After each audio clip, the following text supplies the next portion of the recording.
Hey, how you doing out there? This is yeah, right and fine, baby. This is Bob on Bob Blues and the news coming to you directly from Atlanta, Georgia, just off the cuff, giving you my 3 cents. It's a little tune I'm working on, collaborating with my wife's cousin. Actually, I didn't know he was into music till recently, and he does some good stuff. So we are collaborating on this song, "Strong and Bold." I think it has a message there. I think it definitely has a message.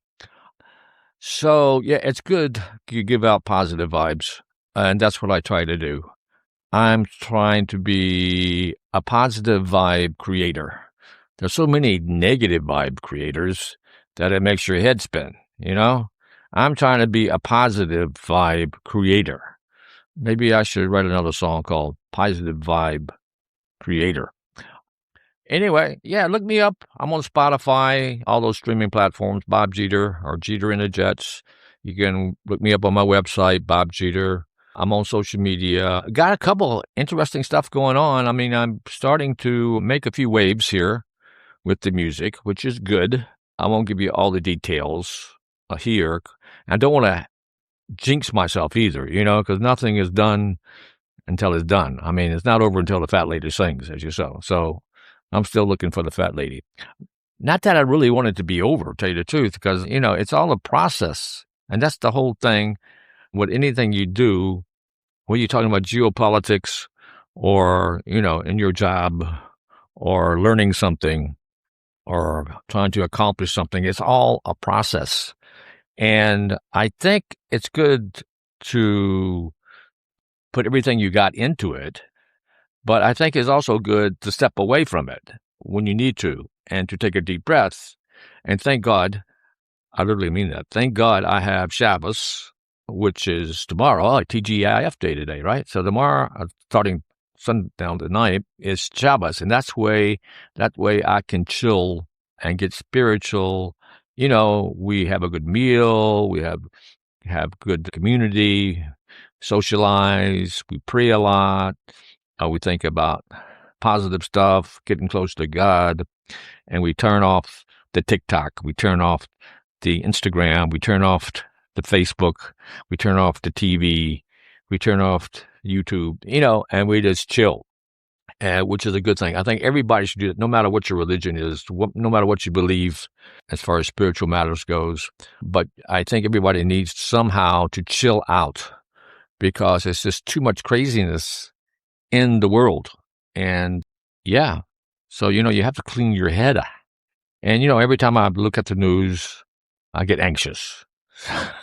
Too much news. I wrote a song. You might have heard it, Too Much News. So the too much news I heard this week, it seems like there's something going on between Vance and Rubio. As far as the question of Israel, Vance seems to be the bad cop, and Rubio seems to be the good cop. I think Trump put Vance out there to be the bad cop a certain point in negotiating with Iran, talks with Israel, blah, blah, blah. And then he saw it wasn't working, so he sent Rubio over there recently. I think Rubio was trying to work on some deal in Lebanon, which sounded promising. I don't know if it'll work, but it sounded promising. And he is more positive when it comes to Israel. I must say, talking about being a positive influencer, he is definitely supportive of Israel. He knows what tyranny means. He's come from Cuba, so he knows well how tyrannical Iran, the IRGC, is, and how tyrannical some of these jihadists are, like Hamas, the Houthis, Hezbollah, the Shia gangs, ISIS, all that kind of stuff. He knows what tyranny is. He lived it with his family, being Cuban. And Vance is sort of like a sophisticated redneck. This is my personal opinion. I mean, I like the guy, sort of, and I thought he was a good vice president choice. But then I heard that he had Tucker Carlson's son working for him. I don't know if he's still working for him or not. And then I noticed he was making comments slowly about Israel, sort of in a not so complimentary way. And it just keeps on, so I don't know if he's talking to Tucker Carlson every night or not. But there are Christians. Is he Catholic? I'm not sure. I know he's married an Indian lady. Not to have to think with Indians, but I don't know. So he's in that camp that's more like an isolationist.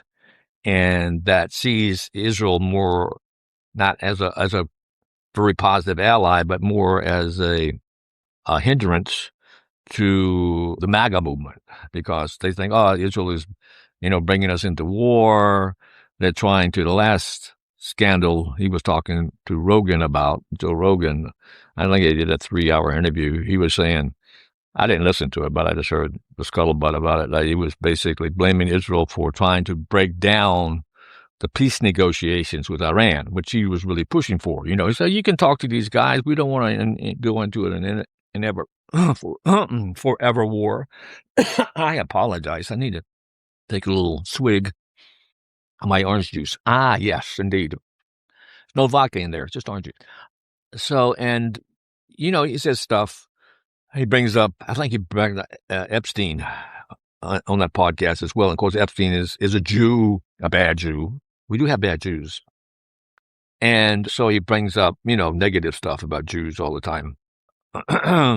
And why Rubio supports Israel 100%. And I mean, he's in the same camp as Huckabee, who's the ambassador to Israel. So you have two camps basically in the Republican Party. I don't think it is bad in the Republican Party as it is on the left, with the red-green revolution going on, and which the left, embraces. I mean, they're crazy. They're totally loonies, right? Totally loonies. So craziness. So how's the war going? Well, Trump is really hitting them now hard. He's stopped messing around.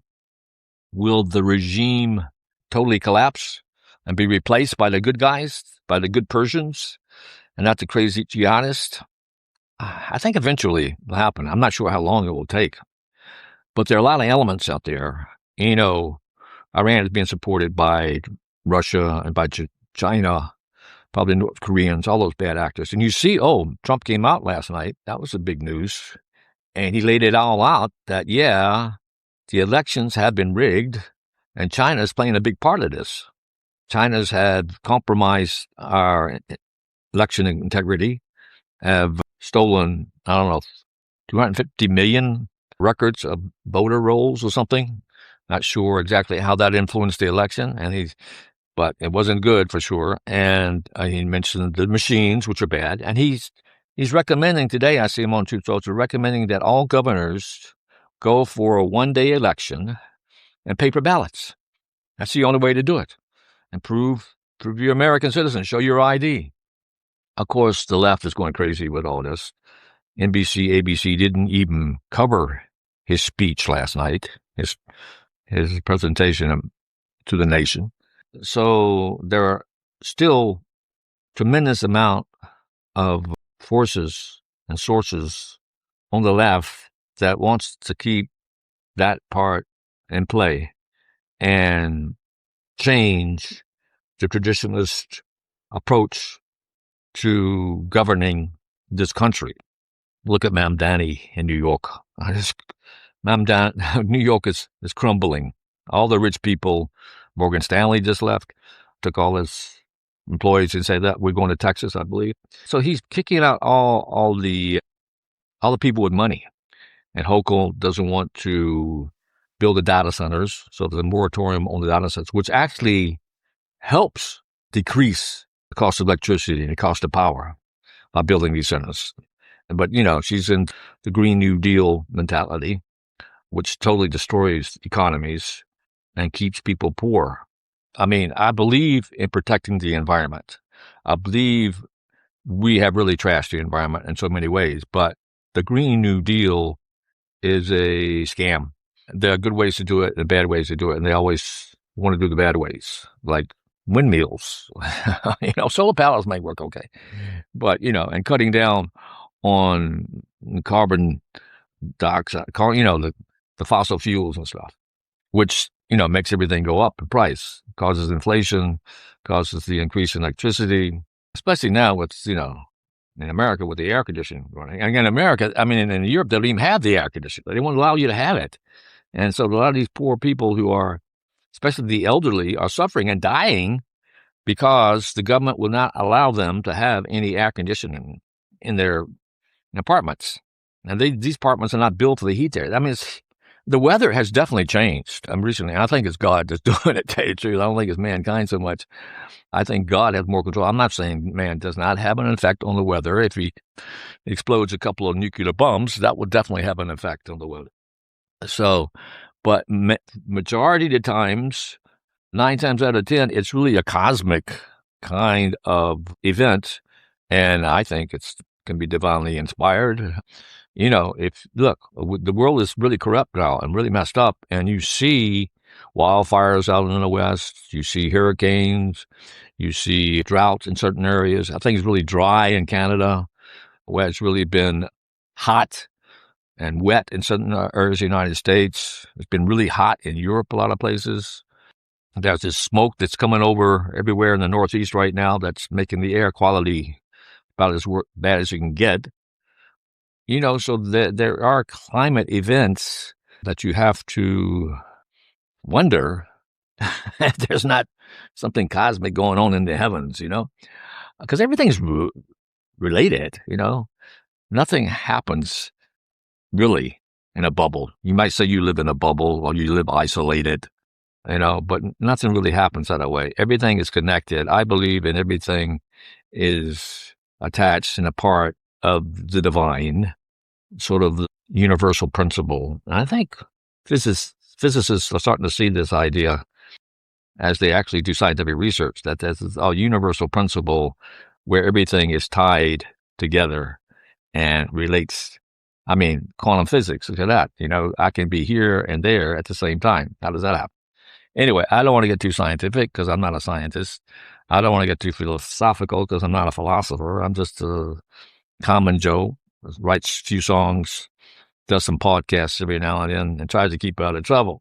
But you have to wonder what's going on in the world, and where we're headed. Are we going to the final redemption?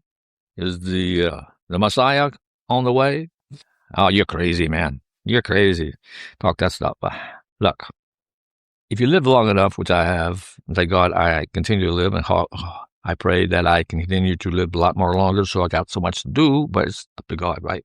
But there's so many things beyond your control and so many unexplainable things that happen, miraculous things that happen, coincidences that are not really coincidences.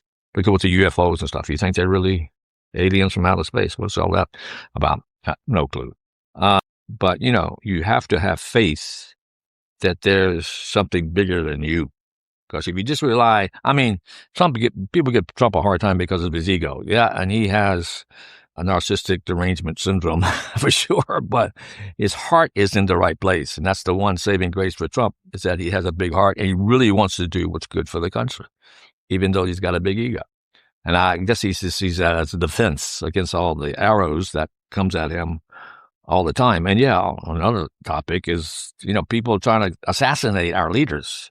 Bassett came out, the financial minister. He said, 2 weeks after he was in office, somebody tried to kill him, the far left Goonie, and he was trying to assassinate the financial minister. And so Trump's got all kinds of threats against his life, not only from Iran and China and Russia, whatever. I don't know if Russia would try to assassinate him. China might. I don't know. I know Iran's trying to assassinate him. Anyway, plus all the loonies on the left trying to kill him. And let me tell you this one last story that I heard, and I think it could be true. And then I'll let you go because I got the other stuff I got to do because it's TGIF Day, right? So George Washington. So there was this Indian chief, a great Indian chief. There's a lot of fight among the Indians during the Revolutionary War, French and Indian War, etc. And there was this one great Indian chief. If I forget the chief's name, I didn't get all the details. I just heard this in passing. But anyway, he was getting up there in age, and he knew his days were numbered. And he had the opportunity, before he died, to actually see and meet George Washington, his ex-enemy. So he went up to Washington, and Washington, he did a lot of stuff before he became general of the army and helped us win the Revolutionary War. And he didn't always win his battles. He was a courier once, and, couriers don't last long. I think he was the only courier in his courier group, the ones that send messages on the horseback from like Pony Express, so to speak. Not that it was post office, but he was sending messages, running messages back and forth to the command structures and on a horse. And those people got shot all the time. And I think he was the only one in his group that didn't get killed. And then the chief comes up when he finally meets him and he says, I'm an excellent shot. I'm the best shot in my tribe. At least I was when I was a young man. And I fought you many, many times. I shot you, I know, 17 times, and you should have died each time. But you never died. I couldn't kill you. What is it with you? I could never kill you. And I know how other people tell me the same thing, that you just were unkillable. And I'm thinking about Trump. Trump seems to be a little bit the same way, and heaven forbid if somebody actually pulls it off. But that's why I hope he does the right thing, because, you can blow it. You can be a great leader and do a lot of great stuff. And it just takes one bad move and you could blow the whole deal. You could blow your whole legacy and you could end up dead. So I hope and pray it doesn't happen to Trump, because there's nobody really to take his place. I don't know, Rubio. I think Trump is sort of grooming Rubio to take his place. So if anybody can do it, maybe it's Rubio. But it would be such a shock to the country. And, if the Republicans go down, if the conservative movement goes down and the left takes over, controlling the country, as president or in the Congress, the Senate, and stuff like that, it's the end of the United States of America, in my humble opinion. I can't see this country going communist and surviving. It would be civil war, for one thing. So there'll be eternal wars, for sure, if it goes in that direction. So let's pray it doesn't, okay? So anyway, I love you all. I hope you have a great, great weekend. Stay cool, collective, chill out. Don't worry too much. Have a little faith in God. You know what I mean? Don't drink too much. Take care of yourself and try to enjoy your life. And, don't watch the news too much, because it's a downer. Even though you listen to me, right? I'm not a downer. I'm positive, right? Okay. Anyway, I'm going off with that little song I'm working on, Strong and Bold. I think it's a pretty good message, man. It's a pretty good tune, I think. Love you all. Take care. Bob's Blues and the News.